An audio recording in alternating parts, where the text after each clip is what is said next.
Bonjour à tous, ravi de vous retrouver pour un nouveau numéro de l'Heure des Citoyens, votre magazine sur la démocratie en Afrique de l'Ouest. Avec des acteurs de premier plan et des experts de qualité, nous abordons plusieurs questions en lien avec la démocratie, de la citoyenneté aux politiques publiques, de la gouvernance au développement, des droits de l'homme jusqu'aux questions électorales. Nous passons en revue toutes les questions liées au renforcement de la démocratie dans une Afrique de l'Ouest plongée dans une crise de la démocratie. Dans ce numéro, nous parlons du rôle des organisations de la société civile dans le processus démocratique. Reportage à suivre en Côte d'Ivoire sur l'engagement de la société civile sur les questions électorales, alors que le pays se prépare à organiser l'élection présidentielle en octobre prochain. Après le reportage suivra une discussion sur notre thème ce week-end et dans la première partie, nous verrons comment les organisations de la société civile peuvent-elles contribuer au renforcement de la démocratie. Et puis dans la seconde partie, nous parlerons de l'importance de l'indépendance des organisations de la société civile et surtout comment y arriver. Voilà ainsi présenté le sommaire de ce programme. Top, c'est parti. Nous débutons par notre reportage en Côte d'Ivoire où les OSC sont dans le viseur des autorités à quelques mois de la présidentielle et risquent des sanctions, voire même la dissolution. Malgré ce contexte, elles sont nombreuses, ces OSC qui continuent de se battre pour que les populations puissent participer activement à la présidentielle d'octobre prochain. La plupart sont taxés d'être à la solde des politiques, mais des acteurs de la société civile bottent en touche et estiment que les organisations de la société civile ivoirienne ne communiquent pas assez sur leurs activités. Reportage de Sani Moumouni Seibou de retour de Côte d'Ivoire sur le travail des organisations de la société civile pour une participation active des jeunes et des femmes à la prochaine élection présidentielle. Bonjour. Bonjour. Papa, vous allez bien? Ça va. Et toi? Ça va bien. En cette fin de matinée où le soleil tend vers le zénith, le chef coutumier Karamoko Touré apparaît serein entouré de quelques notables de Daloa sous le hangar en tôle ondulée de sa petite cour où il reçoit les invités. Les rides du sourire de ce sexagénaire, calme et imposant de par sa taille, sont prononcées. L'une des stigmates de plusieurs années d'activisme pour un vivre ensemble dans cette ville cosmopolite de Côte d'Ivoire. Nous vivons en bonne intelligence avec toutes ces communautés à Daloa. Le Baoulé, le Sonoufou, le Bété, le Guéré, le Webi. Vous ne citez que ceux-là. Nous avons une organisation ici appelée du cadre qui regorge tous ces groupes-là, presque toute la totalité de ces 60 groupes qui font la Côte d'Ivoire. Cette proximité entre des groupes ethniques différents réduit la survenue des problèmes pouvant menacer la cohésion sociale. Les différentes communautés exercent librement leurs droits et en cas de litige, le règlement à l'amiable est mis en avant. Merci. Bonne journée.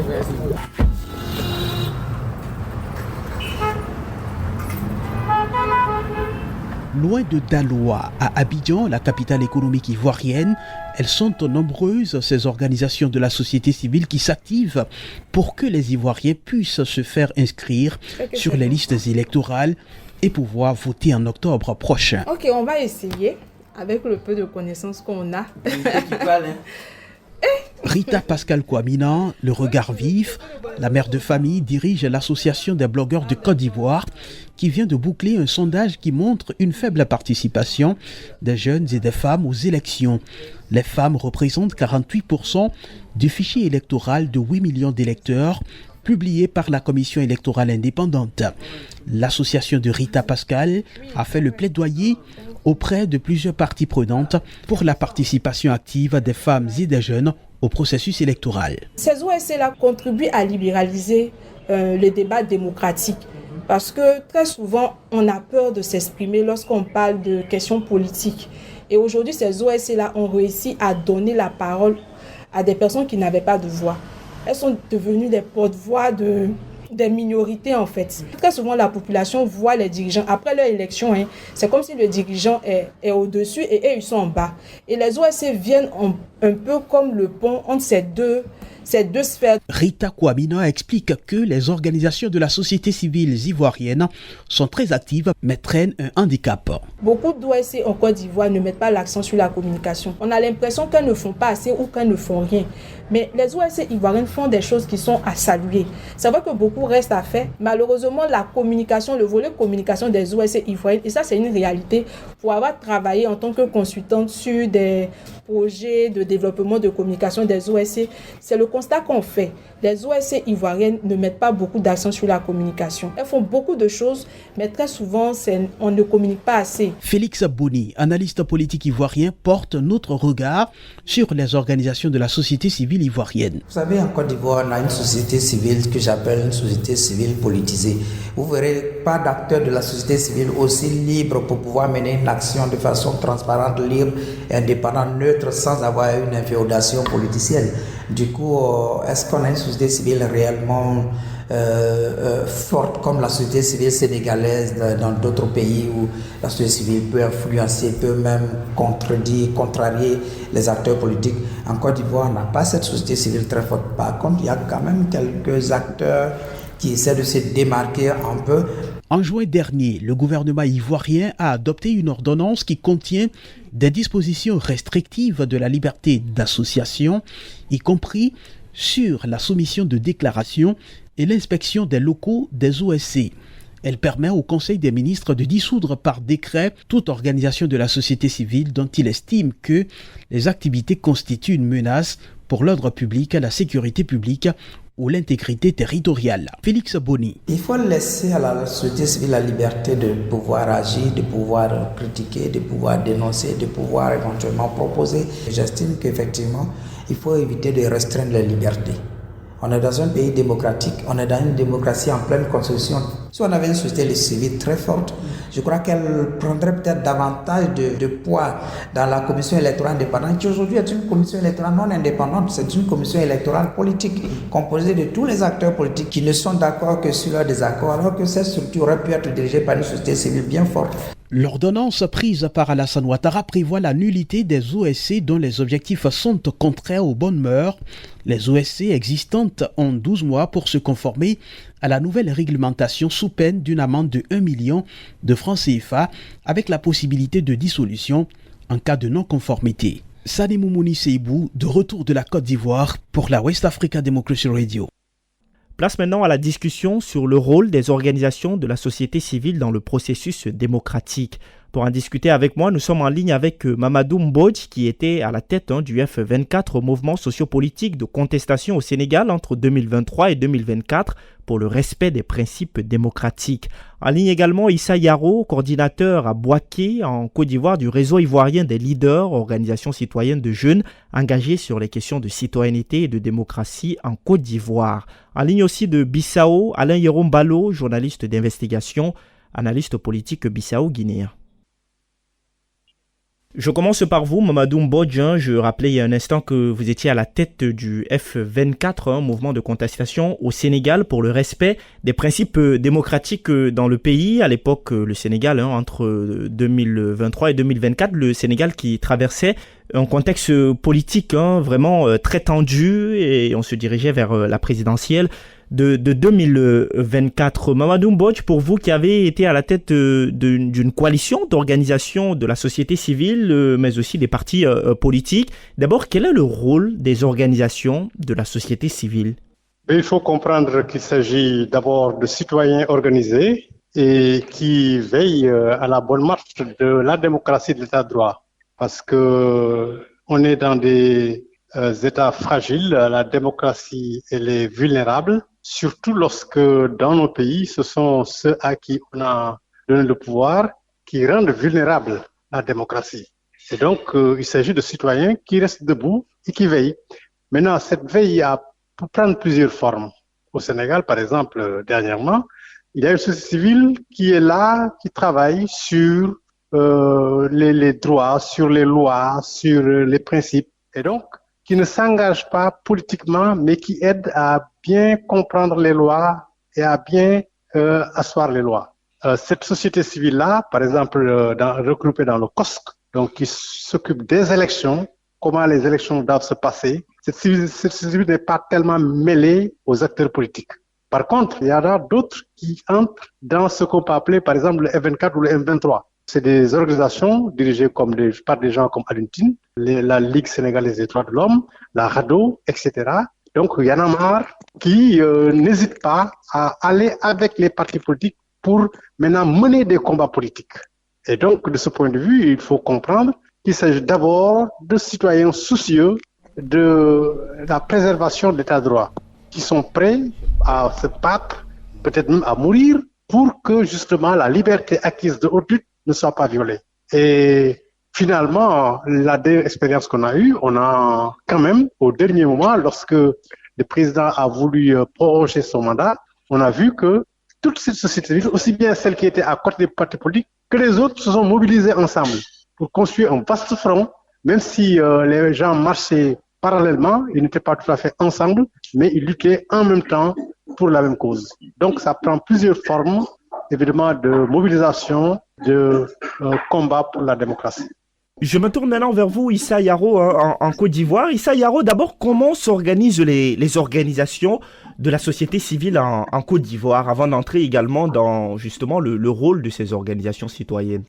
Alors, au niveau de la Côte d'Ivoire, il est bon de préciser que la société civile est composée de l'ensemble donc des organisations qui représentent le peuple ivoirien. Donc, vous avez dans cette société-là des centrales syndicales, vous avez des organisations non gouvernementales, vous avez la chefferie traditionnelle, vous avez des organisations religieuses. Et au niveau de la Côte d'Ivoire, il est important de préciser que cette société civile comprend au total 132 structures. Et bien évidemment, au-delà de ces structures nationales importantes, il y a aussi des organisations des jeunes qui se réclament donc de la société civile, qui sont donc greffés à ces structures nationales et qui, en entendant donc de parler du rôle de cette société civile-là donc dans le processus démocratique en Côte d'Ivoire, qui également font des activités dans ce sens.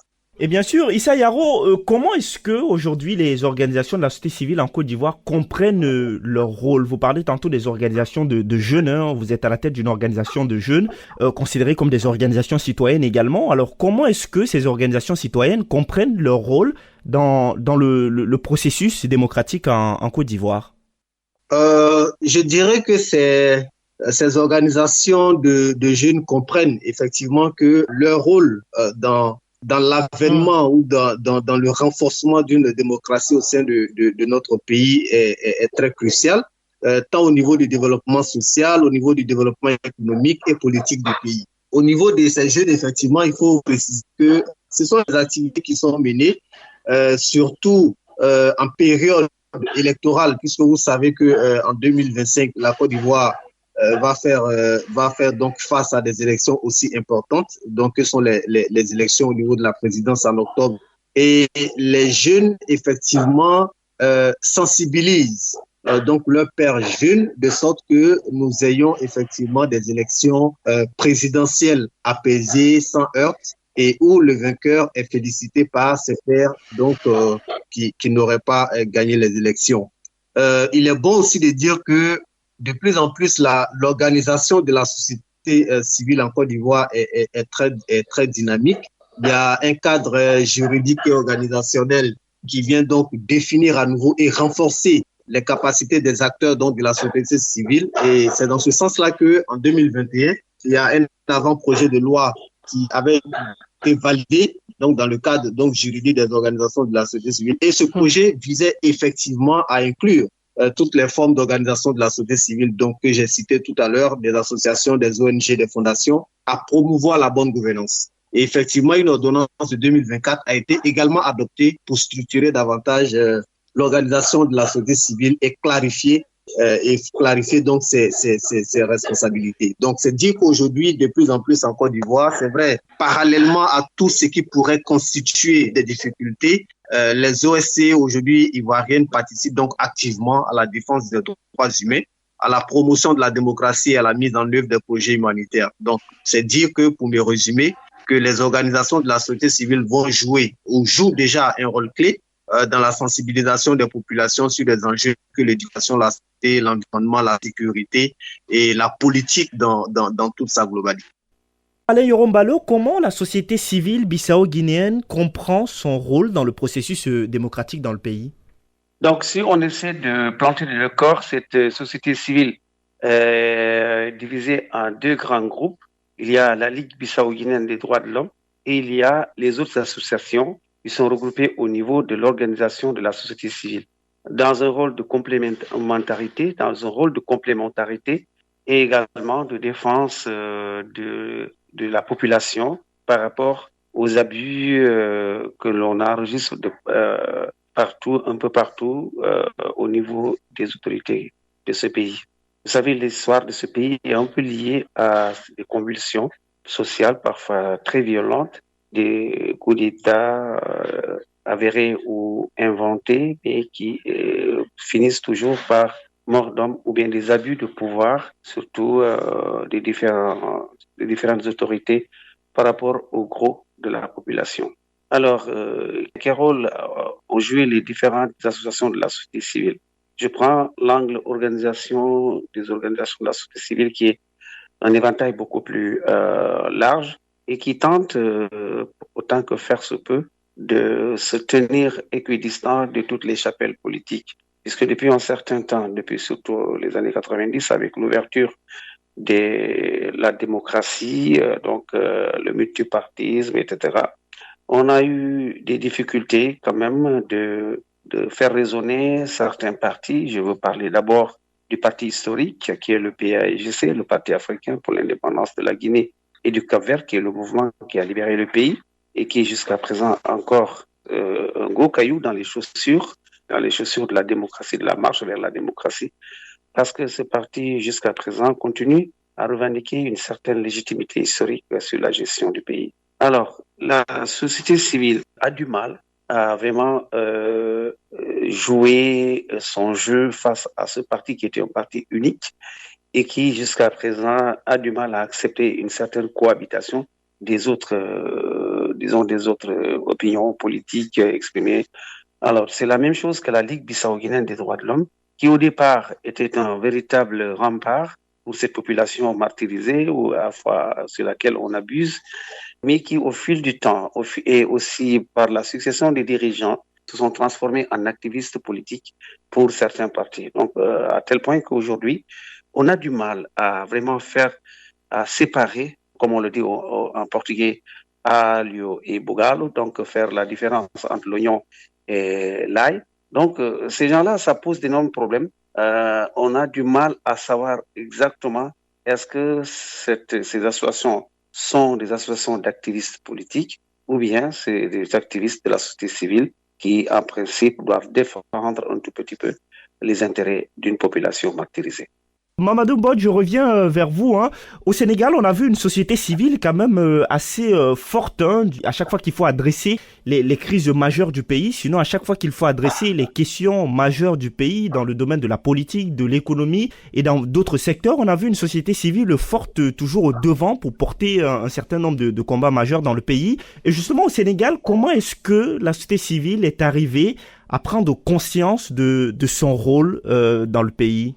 Il y a une longue maturation du processus politique au Sénégal, un long processus de maturation démocratique, et que si on se réfère par exemple aux années 70, il y avait pratiquement que des syndicats. Les partis politiques n'existaient pas beaucoup. Ce sont les syndicats qui ont mené les combats. Quand il y a eu l'avènement de la démocratie pluraliste, il y a eu des partis qui sont là et qui étaient liés aux syndicats aussi. Donc il y a une sorte de liaison entre les syndicats et les partis politiques. Et à partir d'un certain moment, les ONG ont commencé à naître. Mais ce sont des ONG qui sont pilotées par des universitaires, donc par des enseignants et par des syndicalistes. Donc il y a une conjonction entre des acteurs qui sont à la fois dans le mouvement politique, dans le mouvement syndical et dans le mouvement de la société civile.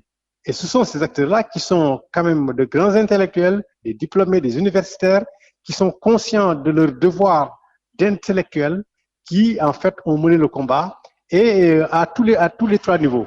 Donc, il n'y a pas eu parfois une séparation nette entre ces trois secteurs-là. Progressivement, évidemment, les syndicats sont détachés des partis politiques. Progressivement, les ONG sont détachés également des syndicats. Mais, que de besoin, ce sont des gens qui sont dans les mêmes circuits intellectuels, politiques, sociaux et qui se rencontrent et qui débattent. Et je crois que c'est ça qui a favorisé cette prise de conscience que forcément les citoyens doivent se prendre en charge. Le cadre de réflexion de la société civile qui regroupait à la fois les ONG, les sociétés civiles et les syndicats. Et c'est ce cadre-là qui a dit dans ses textes qu'il ne fallait pas laisser les lois scélérates se développer. Et cela n'a été possible que par manque d'unité entre le secteur politique et le secteur de la société civile. Et donc, à partir de cette prise de conscience-là, on a dit que dès qu'il y aura une loi scélérate qui sera promulguée, c'est à la fois la société civile et la société politique qui vont se lever. Et c'est ça qui a fait qu'en 2011, lorsque la loi d'Abdoulaye Wade a voulu être mise en place, le projet de loi, à l'UNTIN, la société civile dans CASC, qui est membre de CASC, évidemment, et les membres du CASC se sont levés pour aller voir les partis politiques. Et évidemment, ils ont créé ce qu'on a appelé le M23. C'est le même processus qu'on a vu également en 2023-2024. Pour créer le F24, il a fallu des organisations de la société civile d'une part et les organisations politiques d'autre part qui se sont liguées pour dire que nous allons défendre la démocratie, nous allons lutter contre le troisième mandat et nous allons lutter également contre la prorogation du mandat du président. Et lorsque ce dernier a voulu proroger, non seulement il y a eu ce F24, mais il y a eu à côté Aar Sunu Élection. Et Aar Sunu Élection regroupait toutes les organisations de la société civile, les syndicats qui ne voulaient pas être directement en relation avec les partis politiques. Et ce sont ces deux canaux-là, avec les partis politiques de l'autre côté, qui sont battus pour faire advenir ce qu'on a appelé la révolution citoyenne. Aujourd'hui, en Côte d'Ivoire, quel est le poids des organisations de la société civile, Issa Yaro? J'ai quand même un avis mitigé parce que au niveau de l'organisation de la société civile en Côte d'Ivoire, je le disais tantôt, on a une très belle organisation puisque la société civile donc est encadrée par donc un cadre juridique et organisationnel très bien rédigé. Mais au niveau de la faisabilité, je dirais que la Côte d'Ivoire quand même présente quelques petites difficultés au niveau donc de l'exercice donc de la fonction de responsables de société civile qui très souvent sont inféodés à des partis politiques. Donc contrairement au Sénégal, on traverse quand même pas mal de difficultés parce que en 2000 j'en veux pour exemple les dernières élections présidentielles en 2025 où le président en exercice actuellement, donc le président Alassane Ouattara, était en train de faire un troisième mandat pour certains et un premier mandat de la Troisième République pour d'autres.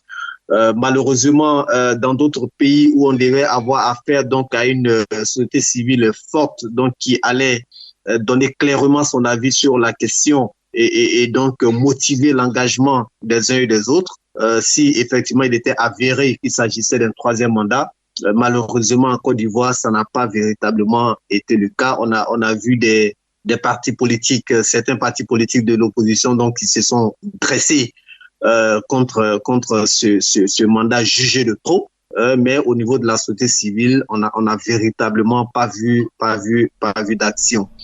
Ça se comprend parce que je pense que aujourd'hui les organisations de la société civile rencontrent elles aussi pas mal de problèmes liés à leur mode de financement, liés à leur mode de gestion, liés à une reconnaissance institutionnelle.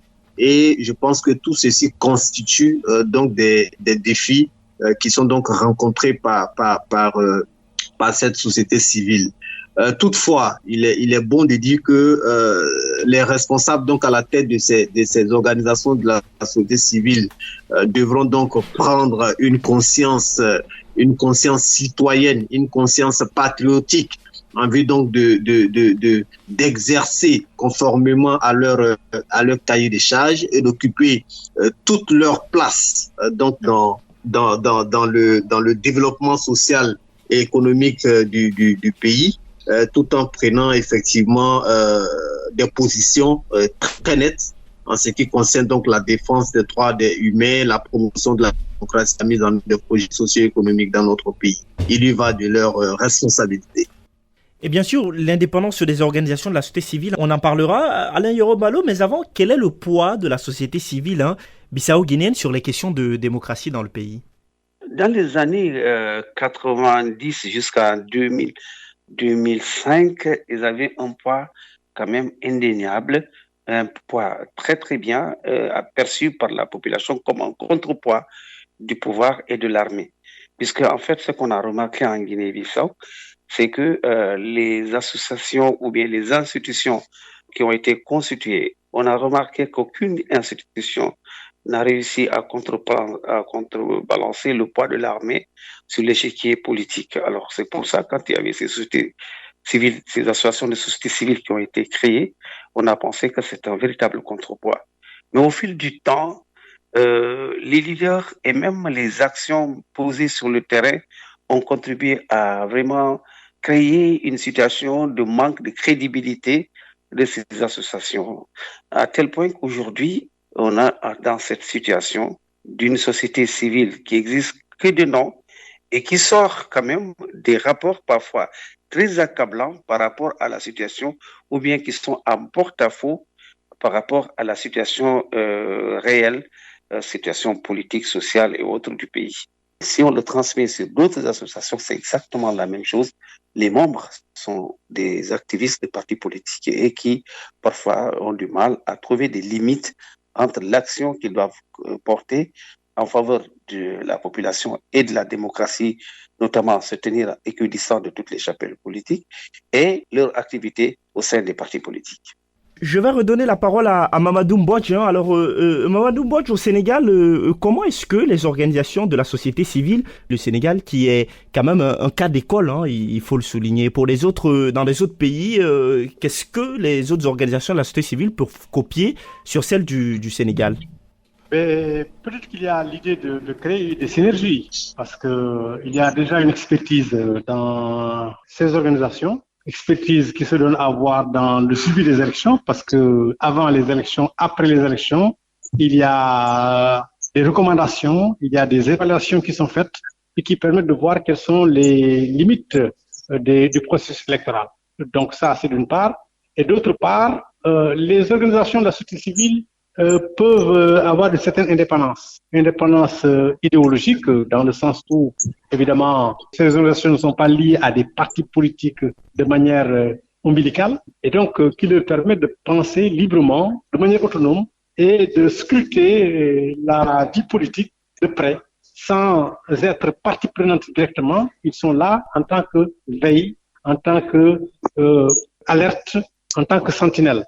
Donc ça, c'est important. Et chaque fois que de besoin, prendre la parole et alerter, faire des mises au point et des recommandations.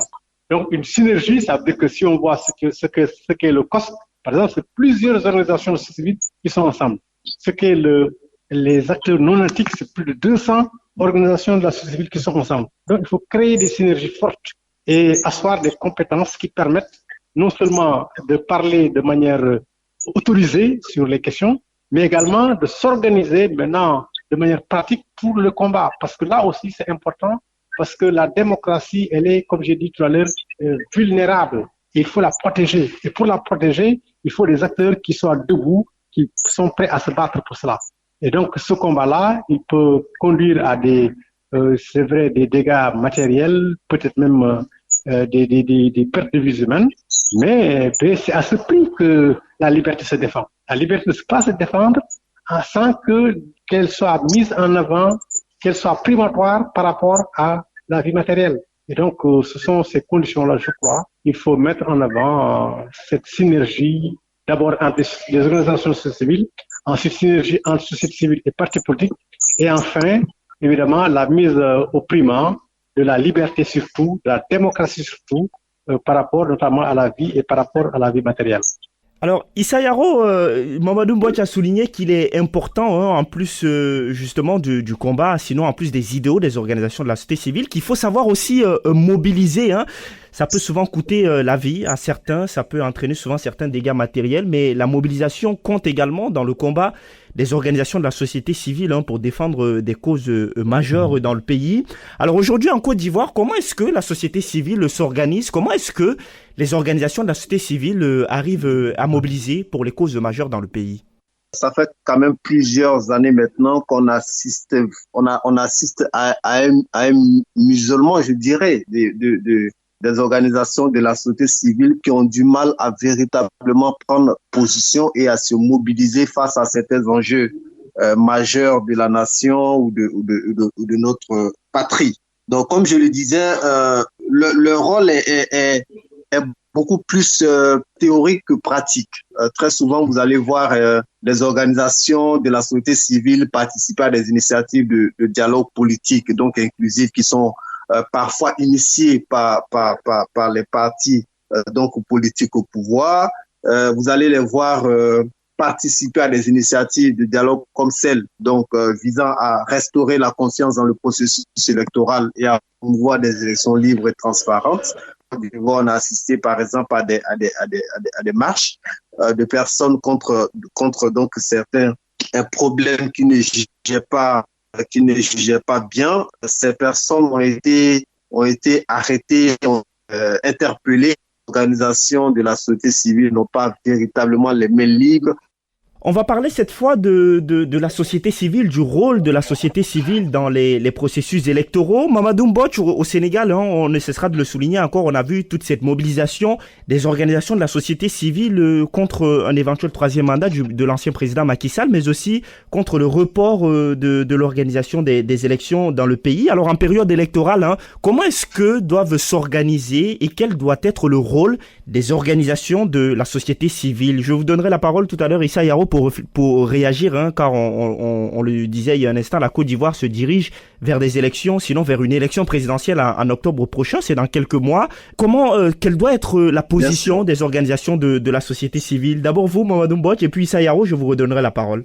Mais d'abord, il faut dire qu'il y a une compétence qu'il faut acquérir. J'ai dit tout à l'heure que le COS qui regroupe beaucoup d'organisations de la société civile, c'est distingué dans le fait, justement, dans le processus électoral, aussi bien en amont qu'en aval, ce COSC-là a toutes les compétences, évidemment, pour déterminer les conditions d'une bonne organisation. Et donc, non seulement les compétences sont là pour anticiper, mais également après, il y a des évaluations. Pendant les élections, les gens sont organisés pour contrôler les élections partout au Sénégal. Donc, il y a des équipes qui sont mises en place. C'est vrai qu'il faut également des moyens, mais il faut également des compétences. Par exemple, avec des logiciels très bien maîtrisés, évidemment, ils ont les compétences de contrôler tout le processus électoral. Au F24, par exemple, nous avions organisé également le même schéma pour que dans les bureaux de vote, avec évidemment la participation des partis politiques, qu'il y ait un membre de F24 dans chaque bureau de vote au Sénégal. Il représente le parti, mais il est là au nom également pour donner les informations F24. Tous les éléments de dérèglement, tous les problèmes sont identifiés à l'instant et donc traduits et transférés à la presse et aux autorités. Donc, ce qui fait qu'il y a une très bonne maîtrise organisationnelle, il y a une mobilisation de beaucoup d'acteurs, évidemment, pour que l'on puisse veiller au bon déroulement du scrutin. Et donc, de ce point de vue, il y a non seulement l'expertise, les compétences qu'il faut, les moyens qu'il faut, mais également la mobilisation générale qui peut intégrer en son sein, évidemment, des éléments qui ne sont pas des membres de la société civile, mais même des membres de la société politique pour que l'information puisse se diviser à temps. Issa Yaro, la Côte d'Ivoire justement se dirige vers les élections présidentielles. En octobre prochain, la présidentielle aura lieu. En Côte d'Ivoire, c'est un grand rendez-vous démocratique. Comment est-ce que les enjeux de ces échéances électorales sont adressés par la société civile ivoirienne? On va le rappeler, en 2026 et également, il y aura les élections législatives en Côte d'Ivoire. Alors, ces échéances électorales à venir, comment est-ce que ces questions sont abordées par les organisations de la société civile? Est-ce que c'est également le même cas que le Sénégal, comme vient de le souligner Mamadou Mbodj? Ça devrait être le même cas, mais malheureusement en Côte d'Ivoire, c'est pas véritablement le cas. Comme je l'ai dit, de façon théorique, de façon organisationnelle dans les textes, puisqu'il y a un encadrement juridique donc qui donc encadre les organisations de la société civile, mais dans la faisabilité, on n'entend pas toujours leur voix. Dans la faisabilité, on ne voit pas toujours leur mobilisation, donc face à certains problèmes majeurs de notre pays. Vous l'avez souligné, dans quelques mois, la Côte d'Ivoire va faire face à des élections et déjà, pour nous qui sommes ici au pays, la tension en train de monter, les débats deviennent de plus en plus houleux entre les différents partis politiques. Donc, on est tous conscients que dans cet environnement délétère, si nous arrivons à des élections, ce serait avoir une mauvaise foi d'escompter des résultats assez probants. Donc, c'est là qu'on attend véritablement la société civile afin qu'elle puisse donc donner son avis, afin qu'elle puisse interpeller les acteurs politiques, afin qu'ils s'asseyent, qu'ils œuvrent pour le dialogue et puissent donc s'accorder sur certaines réalités, s'accorder sur certains consensus, afin donc que nous puissions arriver à des élections pacifiques, transparentes, inclusives, où donc les résultats sont acceptés donc de toutes les parties. En tout état de cause, il nous reste encore quelques mois. Je fonde l'espoir que les organisations de la société civile vont certainement se comporter comme la société civile au Sénégal, comme la société civile au Burkina, et qu'elles prendront toute leur place dans ce processus électoral parce qu'il y va de la responsabilité de tous. Ce serait bien, ce serait satisfaisant, ce serait bon donc pour la pérennisation donc de la paix qui règne quand même pendant quelques années maintenant en Côte d'Ivoire, de pérenniser effectivement cette paix en ayant effectivement des élections présidentielles en octobre prochain sans heurts. Et bien sûr, j'aimerais qu'on parle bien sûr des activités que votre organisation également, fait. Hein. Vous êtes à la tête d'une organisation de jeunes leaders en Côte d'Ivoire, greffée à la société civile. Issa Yaro, aujourd'hui, comment est-ce que vous adressez des questions démocratiques en Côte d'Ivoire qui poursuit sa longue marche vers sa stabilité démocratique? Alors, comment est-ce que vous adressez ces questions aujourd'hui? Il faut que chacun d'entre nous fasse des efforts. Et pour cela, nous, à la tête d'une organisation, donc le réseau ivoirien des leaders, donc au niveau de la deuxième plus grande ville de Côte d'Ivoire, donc Bouaké. Je le disais tantôt dans une de nos interviews, nous, c'est la sensibilisation que nous faisons auprès d'une catégorie de jeunes qui n'a toujours pas eu la chance d'être à l'école, qui ne maîtrisent toujours pas véritablement les fondamentaux de la démocratie. Et nous avons initié une activité phare que nous avons appelée le grain citoyen, qui consiste pour nous, les membres donc de cette organisation de cette organisation de jeunes, d'aller vers ces jeunes dans leur environnement social immédiat afin de leur parler de démocratie, afin de leur parler de sécurité, afin de leur parler de paix, de civisme et autres. Parce que, quoi qu'on dise, vous savez que nos États sont majoritairement analphabètes, mais quand vient l'heure de l'expression de la démocratie telle que les élections, tant au niveau de la présidence, tant au niveau des législatives que des élections municipales, l'ensemble des citoyens, l'ensemble des personnes qui jouissent de la nationalité ivoirienne prennent part à l'autre. Donc, il est bon que les personnes lettrées ou non puissent effectivement savoir ce que c'est que la démocratie, avoir au moins le minimum, les fondamentaux de cette démocratie. Donc, c'est pour ça que nous allons vers ces catégories de personnes pour les amener donc à contribuer de façon qualitative au jeu démocratique, au processus démocratique, en donc s'inscrivant par exemple sur la liste électorale, choisissant dans la paix et la gaieté le candidat dont le programme de société le sied le mieux et en évitant donc tout ce qui pourrait constituer des obstacles ou des bagarres en période électorale. Donc nous, à notre niveau, c'est ce que nous tentons de faire. On organise aussi des ateliers de formation à l'endroit de ces jeunes et des femmes pour donc les amener à comprendre les enjeux véritables de la démocratie, des élections, et donc leur faire comprendre que chacun de nous a intérêt à ce qu'il y ait la paix. Au-delà de notre personne, il est bon pour le pays donc de demeurer stable, et cette stabilité passe effectivement par des élections présidentielles et régionales, municipales, législatives, transparentes, saines, inclusives, et où, je le disais tantôt, les résultats sont acceptés des uns et des autres. Alain Yarombalo, la Guinée-Bissau se dirige vers des élections générales en novembre prochain. Comment les enjeux de ces échéances électorales sont adressés par la société civile? Pour l'instant, ils jouent, je parle de l'organisation des associations de la société civile, tente de jouer un peu la médiation pour amener les différentes parties concernées par ces prochaines élections à se mettre autour d'une même table et à définir clairement les jeux qui vont les amener vers ces élections-là. Prenant contact avec, disons, les différentes coalitions politiques et également avec le pouvoir en place, ça, quand même, on a apprécié à un certain niveau ce rôle-là. Mais ont-ils les moyens de faire comprendre exactement ou bien de définir clairement ce qui les émeuve et ce qui les pousse à créer un espace de concertation et de dialogue? Ont-ils les moyens de le faire? Généralement, cela pose problème. Alors, pour des gens qui tirent le diable par la queue pour leur propre fonctionnement, il est assez compliqué de s'adresser à des gens plus nantis et qui sont capables de les corrompre. Parce que nous avons une situation assez complexe maintenant. Un gouvernement qui est un gouvernement de gestion. Un président dont la légitimité est parfois contestée pour le simple fait que déjà l'opposition pense que son mandat est terminé. La Cour suprême, qui est l'organe judiciaire la plus haute, pense que le mandat se terminera en septembre.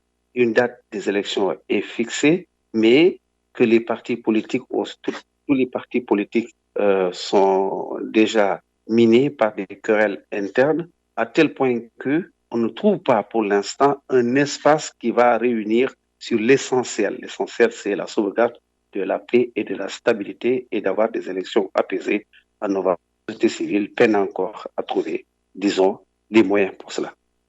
On arrive donc presque au terme donc de cette discussion. On va terminer justement par l'indépendance des organisations de la société civile. On va faire un tour de table avant de se quitter. D'abord, Mamadou Mbodj, pourquoi est-il important pour les organisations de la société civile d'avoir une certaine indépendance afin de mener leurs activités en toute sérénité? Mais c'est particulièrement important parce que sans indépendance, on n'est rien. J'ai dit tout à l'heure qu'au Sénégal, il y a eu d'abord des syndicats qui ont presque joué le rôle des organisations de la société civile. Et à un moment donné, ces syndicats étaient caporalisés, donc très liés à des partis politiques. Et donc, il fallait précisément couper le cordon ombilical avec les partis politiques. Parce que sinon, les actions des organisations sont dictées par les partis politiques. Si une organisation de société civile est fortement liée au pouvoir, évidemment, il n'a pas de marge, il n'a pas les mains libres et il ne peut pas opérer correctement. Et c'est pourquoi d'ailleurs, nous, au Sénégal, on s'est rendu compte que lorsque, aussi bien en 2011 qu'en 2023, on a voulu créer une vaste coalition, il y a des organisations qui ne viennent pas parce que ces organisations sont fortement liées au pouvoir en place. D'autres ont peur et donc ne peuvent pas faire partie de ces mouvements-là. Donc, il n'y a que des mouvements indépendants, il y a des syndicats totalement indépendants qui comptent sur les moyens qui leur sont donnés par leurs membres. Par exemple, il y a eu au Sénégal le QCEMS, etc., qui étaient dans ces coalitions-là. Et donc, c'est des organisations totalement indépendantes, financièrement et idéologiquement. Donc, l'indépendance, c'est à deux niveaux, aussi bien financièrement que idéologiquement ou politiquement. Si vous êtes dépendant des idées et des principes politiques dépendant d'un parti ou d'un tiers, vous ne pouvez pas être totalement libre pour mener vos actions. Et vous n'avez pas suffisamment de crédibilité. Parce que ça aussi, c'est important. Si des organisations comme la RADDHO, comme la Ligue sénégalaise des droits de l'homme, des syndicats comme le QCEMS, etc., sont capables de créer des mouvements forts, c'est parce qu'ils ont la crédibilité. Et on sait qu'ils sont indépendants et financièrement et idéologiquement. Donc, c'est particulièrement important que cela puisse se faire. C'est vrai que cette indépendance financière parfois peut être relative, parce que parfois il y a des organisations, des ONG internationales qui aident parfois ces organisations-là. Mais même cette dépendance, elle va être limitée, parce que sinon on risque de vous faire faire ce que vous ne pouvez pas faire ou vous ne voulez pas faire. On a une indépendance financière et idéologique. c'est à ce prix-là qu'on a de la crédibilité. Et lorsqu'on parle, on vous écoute. Comment les organisations citoyennes bissau-guinéennes peuvent-elles arriver à une plus grande indépendance pour mener leurs activités en toute sérénité? Comme je l'ai dit tantôt au départ, il va falloir qu'ils sachent déterminer exactement leur position et les actions qu'ils posent, qu'ils soient équidistants de toutes les chapelles politiques, de jouer ce rôle ce rôle de garde-fou aux dérives parfois autoritaires des régimes en place, qu'ils se mettent du côté des plus faibles pour défendre leur défendre des abus, des nombreux abus, et également le langage qu'ils sortent, que ce soit un langage de vérité qui réellement prenne en charge le problème des plus faibles par rapport aux dérives et aux autorités, disons, et à l'autoritarisme mis en place. Avec ça, ça peut marcher. Et deuxièmement, il va falloir qu'ils aient des programmes qui, quand même, puissent convaincre les partenaires à revenir. Parce que quand les partenaires tournent le dos, c'est très difficile de les faire revenir. Et surtout quand ils trouvent que les rapports qu'ils entretiennent sur le terrain ne vont pas dans le sens de la ligne de départ et de l'idéologie tracée pour cette société civile. Justement, qu'est-ce qui explique ce manque d'indépendance des organisations de la société civile bissau-guinéenne, Alain Yorombalo? En fait, ça dépend des systèmes qu'ils servent. Parce qu'en fait, quand on est dans un système où on dépend d'une certaine manière de par le fonctionnement de l'institution, on dépend des petites enveloppes qui viennent de la part des régimes, ça fait qu'ils ne peuvent pas ne pas servir ce régime ou bien caresser ces régimes dans le sens du poil. Alors, avant, ils avaient une certaine autonomie financière parce que les partenaires comme l'Union européenne ou bien d'autres institutions américaines donnaient un peu de sous qui permettaient à ces sociétés civiles de fonctionner. Aujourd'hui, à cause justement des problèmes, des successions de crises au sein du pays, beaucoup de partenaires financiers se sont découragés et ont laissé donc ces organisations-là orphelines à se débrouiller par elles-mêmes. Donc, voyez-vous, l'indépendance de marché d'un cul-de-jatte par rapport à celui qui possède un âne pour se déplacer et pose énormément de problèmes. Donc, ils vont en faveur de ceux qui financent leurs activités et donc, voilà. Et généralement, ça porte préjudice à peut-être même leur fonctionnement et à leur manière d'aborder la situation dans le pays. Et dans un tel contexte, Alain Yorombalo, est-ce que la société civile bissau-guinéenne peut mobiliser sur les questions démocratiques, car on sait que c'est souvent la société civile qui est à la tête de plusieurs contestations, qui mobilise les citoyens pour défendre certaines causes majeures du pays. Est-ce qu'aujourd'hui la société civile bissau-guinéenne, dans ce contexte, peut arriver à faire ce travail de mobilisation des citoyens sur des questions majeures? Voilà, mais c'est ça le problème. C'est ce manque de crédibilité qu'ils ont eu, dont ils sont eux-mêmes l'auteur. Parce qu'en fait, quand on prend en fait aux causes pour un parti politique, quel que soit l'intérêt que défend ce parti-là, c'est comme si on se tirait une balle dans la jambe. Aujourd'hui, les gens ne croient plus à ces organisations qui sont censées réellement aider même les politiciens à un peu jouer le rôle de sauvegarde du système démocratique dans le pays. Si on ne se retrouve pas dans leurs déclarations, si ceux qui sont censés défendre ne s'identifient pas par rapport aux actions qu'ils posent, ça pose problème. Je me tourne maintenant vers vous, Issa Yaro. Alors, quel est le cas de la Côte d'Ivoire en termes d'indépendance des organisations de la société civile? Je ne cesserai jamais de le répéter. On n'a pas une indépendance, une indépendance véritable des organisations de la société civile parce que très souvent les mêmes acteurs qui se retrouvent à la tête des organisations de la société civile sont parfois rattachés à des partis politiques. Et l'intervenant le disait, cette indépendance, elle est véritablement importante. Elle est très importante en ce sens que c'est cette indépendance qui va permettre effectivement à ces organisations de la société civile de jouer pleinement leur rôle de contrôle citoyen, de faire des propositions et de faire des recommandations auprès des responsables des partis politiques.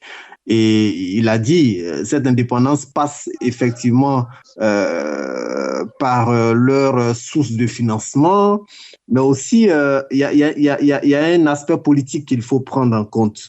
Et c'est là que il faut faire appel au sens de la responsabilité donc des personnes qui dirigent donc ces organisations de la société civile, rester conformes à leur cahier de charge et à leur serment, donc de défendre donc les populations civiles et d'interpeller les tenants du pouvoir quand effectivement ils sont en train de dévier.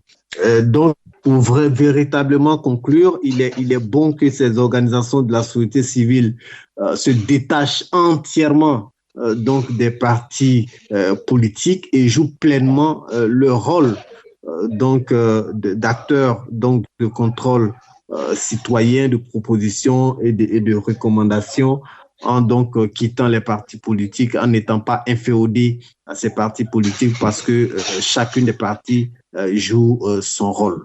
Donc, il faut assumer pleinement le rôle donc, que doit jouer une organisation de la société civile quand on décide donc de conduire ou d'être à la tête d'une organisation de la société civile. Comment arriver à avoir des organisations de la société civile fortes, comme c'est un peu le cas au Sénégal, mais aussi dans d'autres pays? On cite toujours le Sénégal en exemple, au vu de la mobilisation qui a surtout marqué celle de 2024. Comment arriver à avoir des organisations de la société civile fortes? Mais ça, c'est difficile à dire de manière absolue. Il faut juste constater qu'au Sénégal, comme je l'ai dit à l'entame de mon propos, qu'au Sénégal, il y a un très long processus de maturation. Donc, il y a une maturation politique qui permet de prendre conscience des enjeux, des intellectuels qui sont mobilisés. Donc, c'est, je crois, les éléments qu'il faut, la prise de conscience, la maturité politique et également cette capacité à organiser les gens, à les mettre en synergie et à les mettre en mouvement. Donc, à partir du moment où il y a ces éléments-là, je crois que la sauce peut prendre. Parce qu'au Sénégal, la société civile, elle est disparate, elle est protéiforme. Donc, quand il y a des combats, ce ne sont pas seulement les organisations comme la RADDHO, de défense des droits de l'homme, ou comme la Ligue sénégalaise des droits de l'homme, qui se mobilisent. Mais il y a les syndicats, mais il y a les universitaires, mais il y a les étudiants. Il y a plusieurs organisations qui se mettent ensemble et pour mettre leurs forces en commun et se mobiliser ensemble. Donc, il n'y a pas de recette miracle. Il y a juste une motivation progressive, une organisation qui se développe lentement. Et je crois que à partir du moment où les gens prennent conscience de la nécessité de défendre la République et de défendre leur liberté, ça peut prendre forme. Évidemment, le contexte également est important parce que lorsque vous comparez le contexte du Sénégal de Maître Abdoulaye Wade et le contexte du Sénégal de Macky Sall, c'est deux contextes différents. L'organisation, elle est plus facile avec Abdoulaye Wade qui a quand même quelques relents d'exercice démocratique du pouvoir, alors qu'avec Macky Sall, c'était beaucoup plus difficile. Il y avait une tendance à la dictature et donc à la répression féroce. Lorsque les gens répriment férocement, évidemment, c'est encore plus difficile que de s'organiser.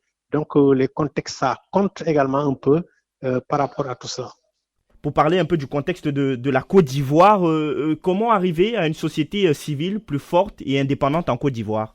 Pour arriver à une société civile forte et indépendante, il faut une prise de conscience véritable des acteurs qui animent effectivement cette société civile. J'ai parlé tantôt du sens du patriotisme, du sens de la citoyenneté, du sens de la responsabilité. Ce sont des valeurs qui si elles vous manquent, vous aurez donc du mal à produire des résultats, quelle que soit la partie dans laquelle vous exercez.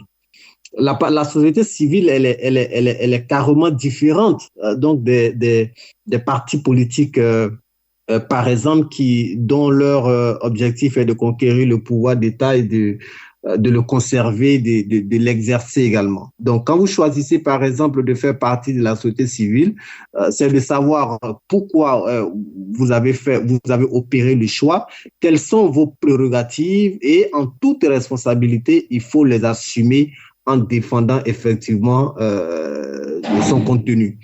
Malheureusement, ce n'est pas toujours pas le cas parce que certains intérêts personnels prennent le dessus et on voit par exemple des acteurs qui vacillent entre la société civile et la société politique, je dirais. Donc, c'est en toute responsabilité de savoir réellement ce que l'on veut, pourquoi l'on a opéré le choix et de l'exercer en toute transparence et en toute responsabilité. Et aussi, il faut lancer un appel à l'endroit des partis politiques. Ils ont choisi donc d'appartenir à des partis politiques, de conquérir le pouvoir d'État, de le conserver, de l'exercer. Il faut effectivement qu'ils le reconnaissent comme les textes donc le disent clairement, de reconnaître donc l'existence de la société civile, de connaître également les textes qui l'encadrent et de les laisser jouir pleinement et exercer en toute quiétude leur rôle donc de leader de la société civile, en évitant surtout de s'ingérer donc dans l'exercice de leurs prérogatives et en évitant aussi de leur faire appel à venir donc les soutenir dans les mouvements politiques. Pour moi, c'est la seule option véritable qui va nous amener à voir des organisations de la société civile fortes qui répondent donc avec équité et efficience aux problématiques donc qui minent nos sociétés. Donc, je le résume, il faut un plein sens de la responsabilité des acteurs qui donc animent ces organisations de la société civile. Et justement, on va terminer par là, Alain Yorombalo. Quel rôle doit jouer la société civile bissau-guinéenne dans le débat démocratique alors que le pays poursuit sa marche vers la stabilité démocratique? On les appelle un peu le fil de la balance, c'est-à-dire ils vont jouer le rôle d'une balance qui va jouer sur des poids égaux sur les deux plateaux pour qu'on ait un équilibre. Donc l'essentiel, c'est l'équilibre. Et cet équilibre ne doit pas être en vains mots. Il doit être observé dans leur démarche, dans leur langage et également dans les gestes qu'ils posent ou les actions qu'ils posent sur le terrain en vue de faire entendre aux gens que la démocratie, ce n'est pas un vain mot, comme le dit le président Houphouët-Boigny, c'est un comportement. Donc, que les gens se comportent comme des démocrates, des gens qui ne cherchent pas seulement leurs propres intérêts, mais que ces intérêts soient inclus dans l'intérêt des autres avec lesquels ils partagent le même champ d'action. Et que la stabilité, la paix règne et que les gens aient un langage dans ce sens-là. Et si la société civile joue ce rôle convenablement, c'est sûr et certain que nous aurons des élections apaisées le 23 novembre prochain. Et nous arrivons donc au terme de ce programme consacré au rôle des organisations de la société civile dans le processus démocratique. Merci à tous nos invités et reporters. Merci à vous tous de nous avoir suivis. Rendez-vous la semaine prochaine pour un nouveau numéro de l'Heure des Citoyens. Je vous le rappelle encore, l'Heure des Citoyens, c'est votre magazine sur la démocratie en Afrique de l'Ouest avec un focus sur 3 pays, la Côte d'Ivoire, la Guinée-Bissau et le Ghana. Avec des acteurs de premier plan et des experts de qualité, nous abordons plusieurs questions en lien avec la démocratie, de la citoyenneté aux politiques publiques, de la gouvernance au développement, des droits de l'homme jusqu'aux questions électorales. Nous passons en revue toutes les questions liées au renforcement de la démocratie dans une Afrique de l'Ouest plongée dans une crise de la démocratie. Ce programme est réalisé avec le soutien de NED, la National Endowment for Democracy. Bon week-end à tous, portez-vous bien.